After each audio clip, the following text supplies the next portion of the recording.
வணக்கம். இன்றைக்கி ஜானூஸ் கிச்சனில் ஒரு சிம்பிளான டேஸ்டான மீன் குழம்பு செய்யலாம். நான் அதுக்காக ஒரு சின்ன லெமன் சைஸுக்கு புளி எடுத்து அதை தண்ணி ஊற்றி ஒரு 10 நிமிஷத்துக்கு ஊற வச்சுக்கிறேன். 10 நிமிஷம் கழித்து இந்த புளியை நல்லா கரைச்சிக்கலாம். கொஞ்சம் கொஞ்சமாக தண்ணி ஊற்றி ஒரு 2-3 வாட்டி கரைச்சி எடுத்துக்கலாம். இந்த மாதிரி கரைச்சி வடிகட்டியில் ஊற்றி நல்லா ஃபில்ட்ரு பண்ணி எடுத்துக்கலாம்.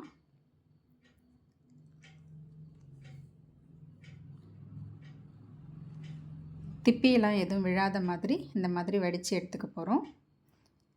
இப்போ இதில் 2 சிட்டிகை மஞ்சள் தூள் சேர்த்துருக்கேன். குழம்புக்கு டேஸ்ட்டுக்கு தகுந்த மாதிரி கல்லுப்பு சேர்த்துருக்கேன்.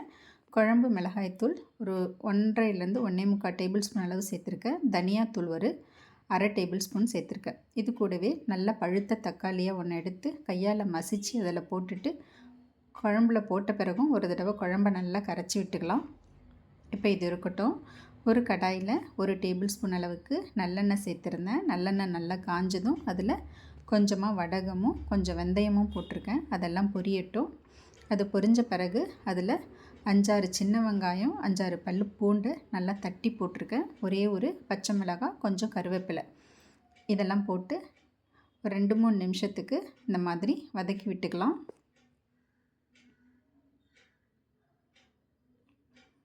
இப்போ இது நல்லா வதங்கிடுச்சு. இந்த நேரத்தில் நம்ம ஏற்கனவே கரைச்சி வச்சுருந்த குழம்பு எடுத்து அதில் சேர்த்துக்கலாம். சேர்த்துட்டு ஒரு தடவை கலந்து கொடுத்துட்டு ஸ்டவ்வை மீடியம் டு ஹை ஃப்ளேம்லேயே வச்சிடலாம். இந்த குழம்பு நல்லா கொதிக்கட்டும். இந்த மாதிரி கொதித்த பிறகு ஒரு திக்கான கன்சிஸ்டன்சி வந்த பிறகு ஒரு தடவை கலந்து விட்டுட்டு நம்ம க்ளீன் பண்ணி வச்சுருக்க மீன் எடுத்து அதில் சேர்த்துக்கலாம்.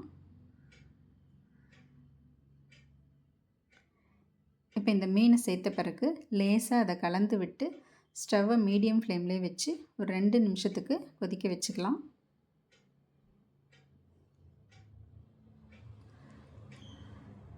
ரெண்டு நிமிஷம் கொதித்ததும் ஸ்டவ்வை ஆஃப் பண்ணிவிட்டு கடைசியாக இதில் கொஞ்சமாக கொத்தமல்லி தழையும் சேர்த்துக்கிறேன். அவிச்ச முட்டை 2 சேர்த்துருக்கேன். அவ்வளோதாங்க, ஒரு சிம்பிளான மீன் குழம்பு ரெடி ஆகிடுச்சு. தேங்க்ஸ் ஃபார் வாட்சிங்.